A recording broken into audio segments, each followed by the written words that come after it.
Friends, welcome to all of you.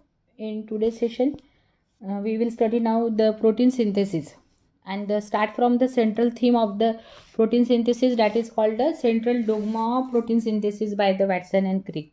So, in today's session, we will study it now, the transcription, because the process of protein synthesis consists of the two steps, transcription and the translation. So, in today's lecture, we study now the transcription, and in next lecture we will study the translation. So what is this central theme of the protein synthesis? So protein is a long chain polypeptide formed due to peptide linkages between amino acid. Means protein is polymer of amino acid. 20 amino acids can bind with each other and to form the long chain of the protein. So the type of protein depends upon the nature and the sequence of amino acid present in it. So the sequence of amino acid is highly specific in each protein. The change in amino acid sequence also change the type of protein. Means protein is a polymer of amino acid, and that amino acid are binds with each other by peptide bond and to form the polypeptide chain. So amino acid are highly specific in protein synthesis. And in this way, when sequence of amino acid will change, so will obviously change the sequence and the type, change the type of the protein. The sequence of amino acid in protein is determined by the DNA through messenger RNA, that is genetic codon. In last period, I already explained that is codon and the genetic codon or genetic code. So the central theme or the central dogma of protein synthesis proposed by the scientist Crick in 1958, and it consists of the two part. DNA give rise to RNA. DNA give rise to RNA, messenger RNA. DNA give rise to the messenger RNA. Messenger RNA. This is the transcription, and messenger RNA give rise to protein. This is called the translation. Understand? So the process of protein synthesis consists of the two steps, transcription and translation.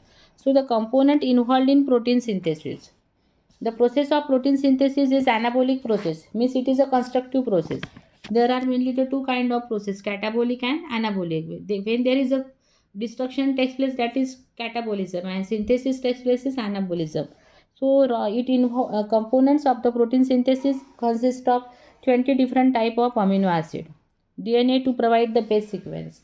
All the three non-genetic RNA, that is what is meant by this non-genetic RNA? In case of RNA and the polymorphism in RNA, you have already studied it very well. There are mainly the two kinds of RNA. Genetic RNA means some viruses RNA act as a genetic material, and the non-genetic RNA can be three types, such as messenger RNA, transfer RNA, and the ribosomal RNA. And these three kind of RNA plays a very important role in protein synthesis. So ribosome has the site of protein synthesis. Various enzymes and factor and energy rich molecules like the adenosine triphosphate and guanine triphosphate, that is ATP and GTP, as a source of energy. So now start the process of protein synthesis, and first upon transcription. So what is this transcription?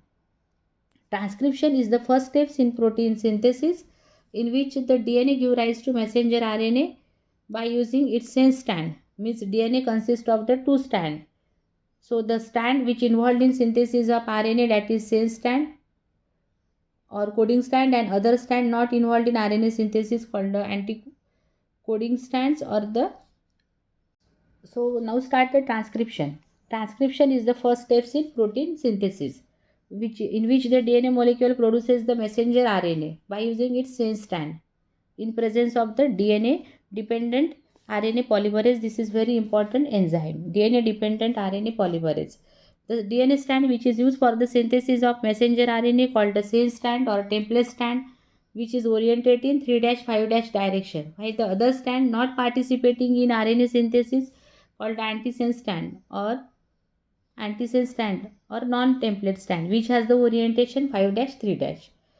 During transcription, the enzyme RNA polymerase binds to promoter site, because DNA consists of the transcription unit promoter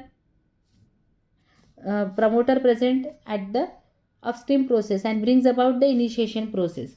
After the separation of DNA template and non-template strand from each other according to the base sequences present on the template, Complementary RNA nucleotides are selected and joined one after other to form the mRNA elongation. A small part of RNA remains attached to the enzyme, and when the enzyme reaches to the terminator region, both the enzyme and the newly synthesized mRNA follow up, and this is called the termination of transcription. Initiation factor sigma and the termination factor rho can play a very important role in transcription. Understand? Means there is a DNA consists of the two strand. One strand has the orientation 3-5- and other strand has the 5-3-. So the strand which involved in synthesis of RNA which has the orientation 3-5-, which this strand called the sense strand, and other not involved in RNA synthesis called the antisense strand. And this DNA consists of the transcription unit, that is promoter and terminator. So for the process of transcription, the enzyme DNA dependent RNA polymerase is very important. That enzyme binds to promoter and attract the number of deoxyribonucleotide from surrounding nucleoplasm, and that nucleotides are attached to each other and to form the RNA, and bases are complementary to DNA. So there is a process start from promoter and reaches to terminator, and some initiation factor sigma and the termination factor rho plays an important role in transcription. In prokaryotes, the newly formed RNA does not require further processing, and the messenger RNA are also used in the same compartment as there is a no nucleus. But in case of eukaryote, RNA is non-functional. Newly synthesized RNA is non-functional, and when it undergo the process of splicing, capping and tailing. So what is meant by this splicing? Splicing means the removal of intron, because DNA consists of the two kind of sequence, exon and intron. So exon consists of the mature DNA sequence and intron are the immature DNA. Because so there is a removal of intron from the transcribed RNA, this process called as splicing. What is meant by the capping? Addition of methyl guanosine triphosphate at the 5' end of the newly formed messenger RNA, and keep in mind newly formed messenger RNA called the heteronuclear RNA.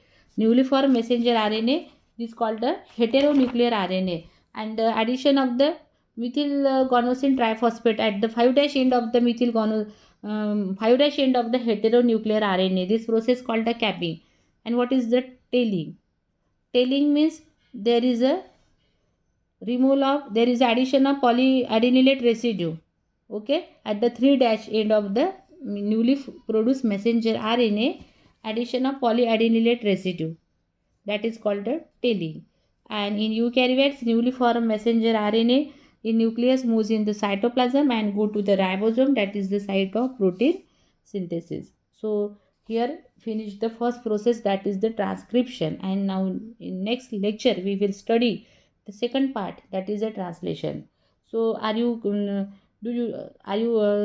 understand it, what is a transcription and what are the components involved in the protein synthesis? Protein is a polymer of amino acid. 20 amino acid can bind with each other to form the one functional protein molecule. Ribosome are the site of protein synthesis. Understand this? Watson proposed the central theme or the central dogma of protein synthesis, means principle to determine the sequence of protein synthesis. DNA to provide base sequence in the form of codon or genetic code. So the requirement of the protein synthesis such as there is a DNA to provide base sequence, 20 different kind of amino acid, non-genetic RNA, that is 3 type of RNA, messenger RNA, transfer RNA and the ribosomal RNA. Then ribosome as the site of protein synthesis, various enzymes and factor, and the energy rich molecules such as ATP and GTP, that is guanine triphosphate. So the process of protein synthesis consists of the two steps, transcription and translation. So what is the transcription? The process by which DNA gives rise to messenger RNA, this is the transcription, and RNA gives rise to protein, this is the translation. So for this process of the transcription, the enzyme DNA dependent RNA polymerase is very important. So consider this is a double stranded DNA. So these are broken. So one strand has the orientation 3-5- and other 5-3-. So the strand which has the one strand has the orientation, this is the two strand. Okay. So one strand has the orientation 3, correct, 3-5- and other is 5-3-. So the strand has the orientation 3-5- is involved in synthesis of RNA called the sense strand, and other strand not participating in RNA synthesis called the antisense strand. And this process of the transcription consists of the transcription unit has the promoter and terminator, and the enzyme DNA dependent RNA polymerase binds to promoter and attract the number of ribonucleotide from the surrounding nucleoplasm, and bases are complementary to DNA ribonucleotide, not the deoxyribo